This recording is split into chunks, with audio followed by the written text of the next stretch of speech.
नमस्कार। मैं रत्ना वोरा अहमदाबाद गुजरात से हमारे यूट्यूब चैनल बहुजन संवाद में हमारे सभी दर्शक मित्रों का बहुत बहुत स्वागत है। साथियों, आज का जो हम विषय उठाने जा रहे हैं वो अपने आप में बहुत ही गंभीर विषय है। और जिस तरीके से एक के बाद भारतीय जनता पार्टी के ऊपर जो तोहमत लगते जा रहे हैं, जो आरोप लगते जा रहे हैं, उसमें एक और आरोप जुड़ा है और वो ये है कि 4,300 करोड़, जी हाँ, एक बार और सुन लीजिए, 4,300 करोड़ का चंदा कुछ गुमनाम दलों को मिला है। और ये एक नया चंदे का धंधा है, आप समझिए, नया धंधा निकला है यहाँ पर। और ये क्या है उसका मैं आपको संक्षिप्त में छोटी सी भूमिका बता देती हूँ। गुजरात में कुछ ऐसी 10 पार्टियां, उनका नाम सामने आया है, जो राजनीतिक पार्टियां हैं। उनका नाम है, मैं एक बार नाम आपको पढ़ के सुना देती हूँ। लोकशाही जनता पार्टी, फिर भारतीय नेशनल जनता दल, फिर स्वतंत्रता अभिव्यक्ति party, new India United party, सत्यवादी रक्षक पार्टी, भारतीय जन परिषद, सौराष्ट्र जन परिषद, फिर जनमत पार्टी, भारतीय अधिकार नेशनल पार्टी, मानव अधिकार नेशनल पार्टी, गरीब कल्याण पार्टी। मतलब ऐसी कुछ 10 पार्टियां हैं जो कि गुमनाम है, कोई जानता नहीं है।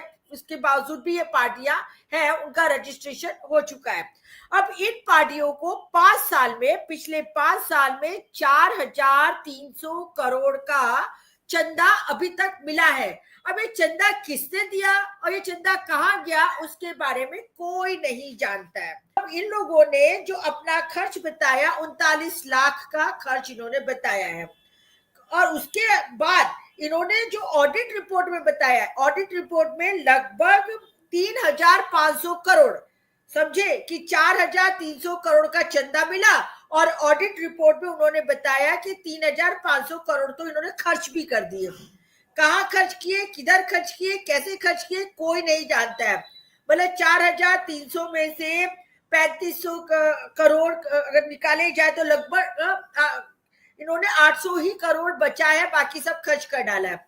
तो ये बहुत बड़ा घोटाला है और इस घोटाले को सामने लाया गया है। तो यहाँ पर अभी मेरे साथ हमारे सह संपादक तिवारी जी, डॉक्टर आनंद प्रकाश तिवारी जी जुड़े हुए हैं।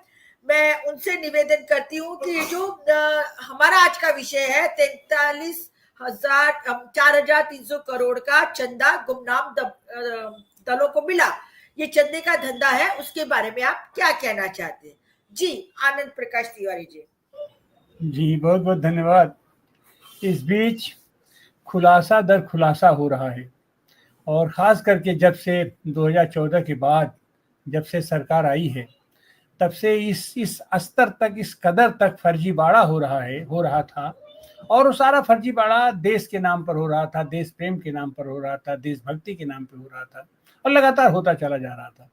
लेकिन जब ये पोल खुला है तब स्थिति आई। इसके पहले सब लोग कहते थे कि चुनाव है तो उसमें पूंजी का खेल होगा, धन का खेल होगा, सारे पूंजीपति, सारे कारपोरेट इसमें इन्वॉल्व होते हैं और कारपोरेट पैसा लगाते हैं और फिर उसका दोहन करते हैं। उसमें तरह तरह से हमारी सरकार जैसे कारपोरेट को तरह तरह से छूट देती है, तो जाहिर सी बात है कि जो कारपोरेट पैसा लगाएगा, जो भी आदमी पैसा लगाएगा, तो अपने पैसे की वो भरपूर वसूली भी करता है। अब उसमें और तो जो औद्योगिक घराने हैं वो करते हो तो अलग की बात है। राजनीतिक दलों में भी एक तरीके का ये पूरा धंधा बन गया है चंदे को लेकर के। और ये चंदा अभी तो ये खुला है। राजनीतिक दलों को कुछ सुविधाएं प्राप्त हैं कि उनके ऊपर टैक्स नहीं लगता है। फल ये होता है कि अमूमन ये जितने व्यापारी लोग हैं वो उनको पैसा दे देते हैं और घूम करके फिर पैसा उनके पास आ जाता है, या उस पैसे का क्या होता है ये पता नहीं चल पाता है। इस सरकार से बार बार कहा जाता है कि इसको आरटीआई के दायरे में आप लाइए। आरटीआई मतलब सूचना अधिकार के दायरे में लाइए और हर आदमी को, हर नागरिक को जानने का अधिकार है कि उसके ऊपर राजनीतिक रूप से जो भी लोग सत्ता में आने की दावेदारी करते हैं, जो लोग सत्ता में आ रहे हैं, उनकी पारदर्शिता तो हो। और वो पारदर्शिता जाहिर सी बात है कि उनके अपने व्यक्तित्व के अलावा सबसे बड़ी चीज होती है कि उनके पास पैसा कहाँ से आता है, पैसा वो कहाँ खर्च करते हैं। क्योंकि यह ऐसा स्रोत है कि पैसा जो जहां से पैसा आएगा तो निश्चित रूप से उसके प्रति वफादारी होती है। आदमी अगर नमक खाएगा तो उसके नमक हलाली करेगा, और अगर उसकी बात नहीं मानेगा तो उसको नमक हरामी मानी जाती है, और हमारे यहाँ इसको बड़ा खराब माना जाता है। तो इलेक्टोरल बॉन्ड का जो धंधा किया गया, जो फ्रॉड किया गया, जो चोरी की गई, जो वो तिकड़म किया गया, उसको फिर बाद में उसका खुलासा हुआ, कोर्ट ने कहा नहीं, आपको बताना पड़ेगा कि ये इलेक्टोरल बॉन्ड, तो बैंक ने कहा कि नहीं हम तो नहीं बता सकते, इतना खगालना पड़ेगा। फिर जैसे डंडा पड़ा कोर्ट का तो उन्होंने कहा कि नहीं ये देखिए ये लिस्ट है। फिर उससे जो चीजें निकल करके सामने आई कि अरे यह तो सबसे ज्यादा क्या लगभग 90-80-90% पैसा तो भारतीय जनता पार्टी को गया है, और लोगों को कैसे गया, कहाँ गया। अब उसके बाद भी अबे बताने के लिए तैयार नहीं है कि वो पैसा उन्हें उनको कौन कौन दिया, और फिर वो उस पैसे के बदले में उन्होंने क्या दिया। और जो उससे विभत्स चीजें निकल करके आई कि जिन लोगों ने उन्हें पैसा दिया है उन्हीं लोगों का पूरा कर्ज माफ हुआ है, उनका लोन माफ हुआ है, उनको सारी संस्थाएं बेची गई हैं, उनको पूरे देश की संपदा उनके हवाले कर दी गई है।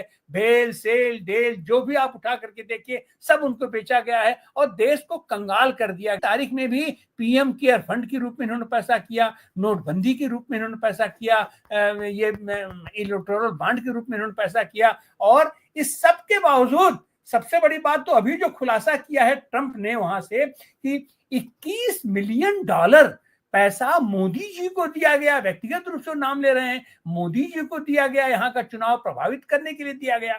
तो यह भारतीय जनता, भारत के जनमन को जानने का हक बनता है कि हमारे राजनीतिक दलों को, जो लोग सत्ता में बैठे हैं, उनको ये पैसा कहाँ से आता है, उनको ये पैसा क्यों दिया जाता है। और जब ये चीजें निकल के आ रही हैं तो जनता के मन में यह भी संशय होना स्वाभाविक है कि भारत की पूरी अस्मिता को आप दांव पर लगा करके किसी व्यक्ति विशेष के पीछे, किसी देश के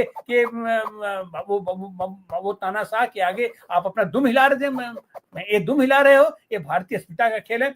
वाकई अपने आप में विस्फोट है, बिल्कुल उसी तरीके का जैसे राहुल गांधी ने इनकी वोटों की चोरी को पकड़ा है। इसी बीच में अब ये देखिए दिव्य भास्कर में जो रिपोर्ट आई गुजरात के कि भी 4,300 करोड़, कोई छोटी मोटी रकम नहीं होती है, 4,300 करोड़ अगर उसकी शून्य शून्य लगाने जाएंगे तो शायद आपको और हमको लगाने भी नहीं आएंगे कि कितने हो सकते हैं।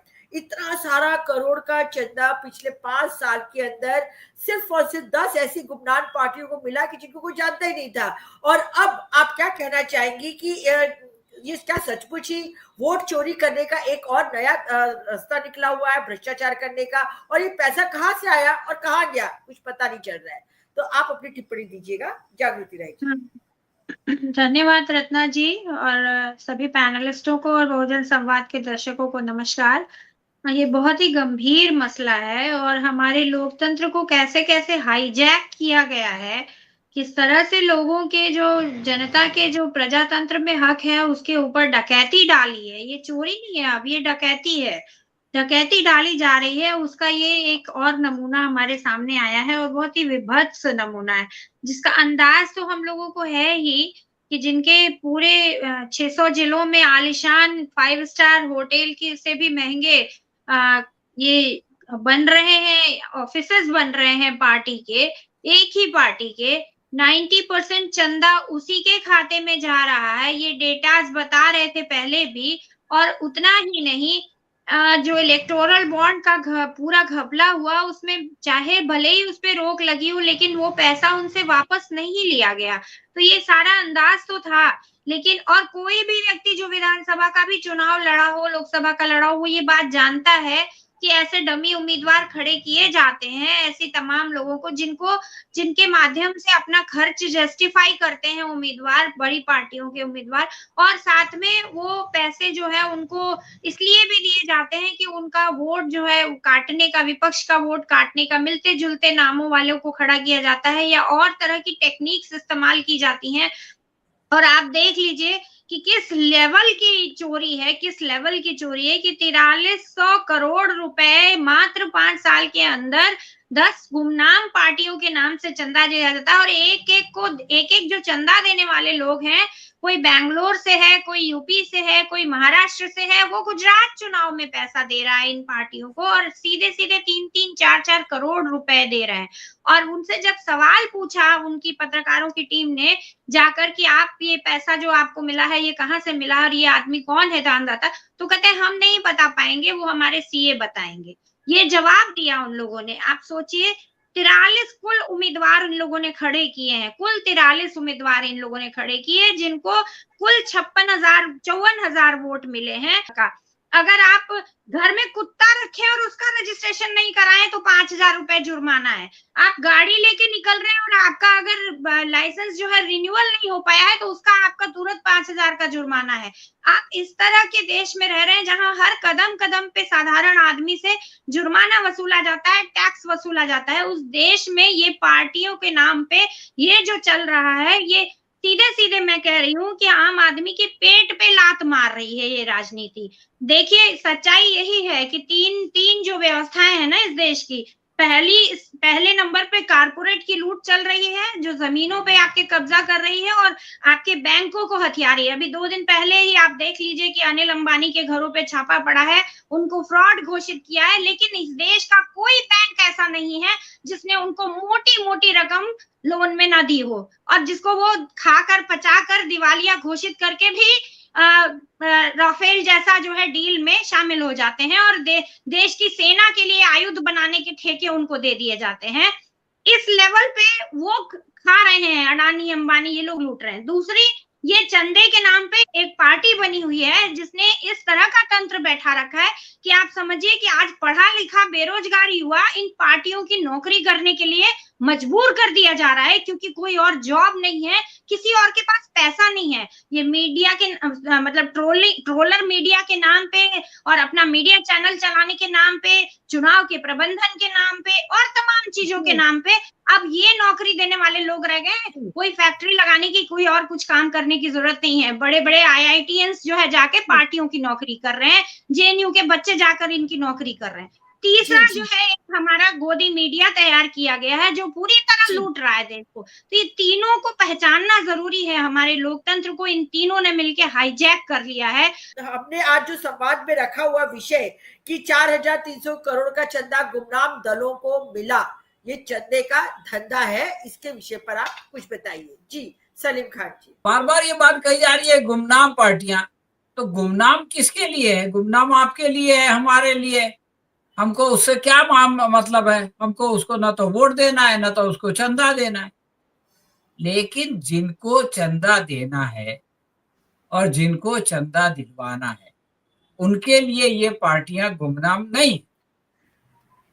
वो दोनों लोग जानते हैं कि ये कौन है, इसको क्या देना है और इसको क्यों देना। तो इसलिए ये पार्टियां गुमनाम हैं और इनको इतने कम वोट मिले, 56,000 और 42 पार्टी और 4300 करोड़, ये सारी चीजें डेफिनेटली चौंकाती हैं। लेकिन ये असल में बीजेपी के बारे में ये बात बड़े गर्व से कही जाती थी कि वो लोग 24/7 इलेक्शनियरिंग करते हैं और उन्होंने चुनाव जीतने का फन सीख लिया। ये बात बीजेपी के विरोधी भी कहते थे कि भाई वो लोग दिन रात यही काम करते हैं और उनको आता है इलेक्शन कैसे जीतना, ये उनको आता है। अब ये बातें खुल के आ रही है कि 24/7 ये करते क्या थे। खाली वो तो एक जनरल रिमार्क था कि 24/7 ये काम करते हैं, जैसे प्रधानमंत्री के बारे में है कि 18 घंटे काम करते हैं। 18 घंटे में कितना टाइम वो जो है कपड़े बदलते हैं और कितना टाइम वो जो है वो अपने भाषण का रिहर्सल करते हैं, उससे कोई मतलब नहीं, 18 घंटे काम करते हैं। तो ये जो पार्टियां हैं इसके बारे में दो बातें बार बार कही जा रही है कि दूर दूर के लोग उनको चंदा क्यों देते थे, इसलिए कि उनको बताया जाता था कि भाई आप इनको चंदा दीजिए। अब अगर आप मुझको बताएं कि तिवारी साहब कि भाई आप जो है वो जागृति जी को 10,000 रुपया दे दो। अब मैं जागृति जी को नहीं जानता, लेकिन चूंकि तिवारी साहब को जानता हूं और तिवारी साहब कह रहे हैं तो मैं जागृति जी को दे दूंगा। और मुझको ये मालूम है कि अगर मैंने तिवारी साहब की बात मान के 10,000 रुपया किसी गुमनाम जागृति को दे दिया तो तिवारी जी मुझको जो है वो 1,00,000 रुपये का फायदा करा देंगे। मेरी फैक्ट्री जंगल में है, उसमें जो है उसके लिए सड़क बना देंगे, या मेरे ऊपर जो है ईडी की छापा पड़ने वाला है तो वो छापा हटवा देंगे, या मैंने जो टैक्स चुराया है उस टैक्स चुराए की फाइल चुरा देंगे। तो जो चंदा देने वाला है, चाहे वो उत्तर प्रदेश में बैठा है चाहे बेंगलुरु में बैठा है, वो जानता है कि वो कहाँ फंसा है, उसकी गर्दन कहाँ फंसी है। वो ये भी जानता है कि उसकी गर्दन कौन निकाल सकता है। और जब वो जिससे उसको उम्मीद होती है, जिस पर उसको विश्वास होता है कि ये मुझको बचा लेगा, तो वो उसके कहने पे चंदा दे देता है। तो इसमें कोई हैरत की बात नहीं है। देखिए, हमारे देश में बहुत पहले से बेनामी प्रॉपर्टी होती है। सब जानते हैं कि ये ड्राइवर का जो है वो पता चला एक महल खड़ा हुआ है, और घर में काम करने वाले बावर्ची की जो है वो पता चला कि कार रजिस्टर्ड है उसके नाम से। सबको पता है कि ये गाड़ी उसकी नहीं है। वो तो बेचारा वो गाड़ी को धोता भी नहीं है, धोने के लिए भी दूसरा आदमी है, लेकिन उसके नाम से रजिस्टर्ड है, इसलिए कि उसका मालिक जानता है कि ये कुछ नहीं करेगा। इसी तरह से बेनामी प्रॉपर्टी का मामला है, इसी तरह से डबल अकाउंट का मामला है। 2 खाता, ब्लैक मनी व्हाइट मनी। आप घर लेने जाइए तो आपको बोलेगा भाई ब्लैक कितना दोगे, व्हाइट कितना दोगे, तो वो ब्लैक का जो पैसा देते हैं वो भी कहीं ना कहीं लिखा होता है, और उसी में से इन प्रॉपर्टियों को पैसा दिया जाता है। तो ये सरकार जो है, इसके पास तंत्र है, सीबीआई है, ईडी है, ये लोग पता लगाते हैं कि कौन कौन लोगों जो कानून को तोड़ रहे हैं, और फिर जो है ये उनके से पैसे लेते हैं। कुछ पैसे अपने पास रखते हैं, कुछ पैसे जो है वो सरकार को देते हैं, यानी सरकार में बैठी हुई पार्टी को देते हैं, और उसमें से कुछ पैसा पार्टी खुद अपने ऊपर इस्तेमाल करती है, और कुछ पैसा वो उन लोगों पर इस्तेमाल करती है जिनको के उसको इस्तेमाल करना होता है। इलेक्शन जो है वो सिर्फ ऐसे नहीं जीता जाता कि एक आम आदमी पार्टी का कैंडिडेट है, कांग्रेस का कैंडिडेट है, एक बीजेपी का कैंडिडेट है, एक बहुजन समाज, बहुत सारे छोटे छोटे लोग जिनके पास जो है वो 2 वक्त के खाने की, उन्हें उनको खड़ा कर दिया जाता है, उनके जरिए से वोट काटे जाते हैं। वोट कटवा पार्टियां भी होती हैं, और वोट कटवा जो है वो उम्मीदवार भी होता है। उनको पैसे दिए जाते हैं इस बात के वोट काटने के, और वो जितने वोट काटते हैं उतने के फर्क से जो है वो कुछ लोग जीत जाते हैं। तो ये पूरा खेल, ये जो एक्सपर्टीज जिसको बोलते हैं ना, बीजेपी की इलेक्शन जीतने में ये है एक्सपर्टीज।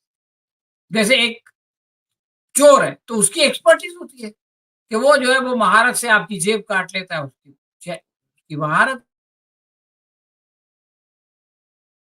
और सबसे बड़ी बात, लोग ये तो कह रहे हैं बार बार कि भाई राजस्थान के एक आदमी ने क्यों दे दिया, यूपी के आदमी ने क्यों दे दिया, बेंगलुरु के आदमी ने क्यों दे दिया। अरे भाई, अडानी का पोर्ट है, उसके ऊपर आए दिन जो ड्रग्स पकड़े जाते हैं, वो ड्रग्स जाते कहाँ हैं? क्या उनको जला दिया जाता है, उनको इंसिनरेट कर दिया जाता है?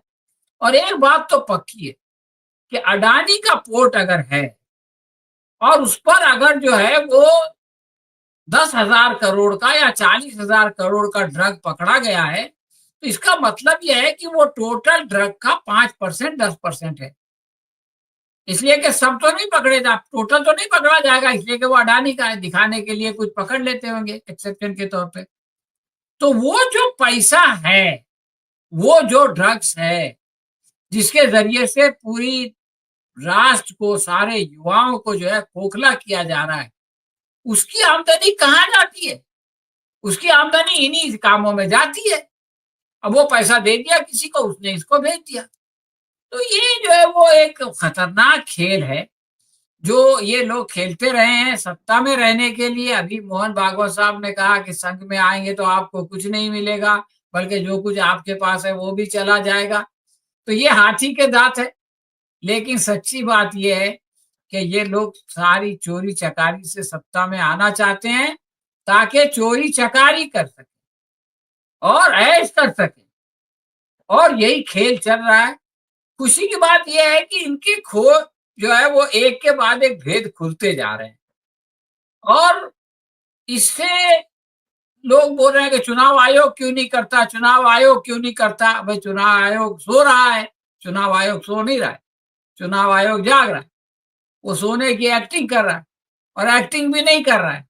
चुनाव आयोग जो है वो अपने स्वामी की सेवा कर रहा है। तो चुनाव आयोग से कोई अपेक्षा करना जो है वो बिल्कुल गलत है, वो कुछ नहीं करेगा। हाँ, अगर जनता जो सोई हुई है, जो इनके भ्रम में पड़ी हुई है, अगर उसकी आंखें खुल जाती हैं और वो इनको सबक सिखाने का इरादा करती है, तब तो उम्मीद है कि ये जो दुष्चक्र है ये बंद होगा, ये रुकेगा।